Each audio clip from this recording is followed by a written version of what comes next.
জনসাধারণ কেকের দাম শূন্য যেমনি এক করে উঠে লাগে যিনি কেকের পুরো টাকাটাই আমার লাভ। একটা কেক বেচা 1000 টাকা দামাই নিলাম। ব্যবসা তো তোমরাই করো, তোমাদেরই তো দিন।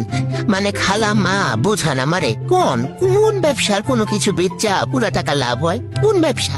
এই যে কেকটা বেচা 1000 টাকা পাইলাম, এখানে আমার খরচ কত আপনি জানেন? আমাদের মতন ছোট উদ্যোক্তা যারা কম লাভে কেক সেল করি, 1000 টাকার একটা কেকে 600-700 টাকার মতন খরচই পড়ে যায়। তারপরও কারেন্ট বিল, গ্যাস বিল, পানির বিল এসব তো আপনাদের ভয়ে হিসাবই করতে পারি না। আর একটা কেক বানায় যে 20টা হান্ডি পাতিল ধোয়া লাগে, ওইটা কি আপনি দিয়ে দিবেন আমারে? আবার এইসব খরচের হিসাব বুঝাইতে গেলেই তারা কি বলে জানেন? বলে ডিম আটা ময়দা আবার কি খরচ, ওইটা তো ঘরেই থাকে। মানে আমার আর এটি শুনে ভাল লাগে না, বুঝছেন? ডিম আটা ময়দা আপনার ঘরটা আনি আমি, বলেন আপনি দেন।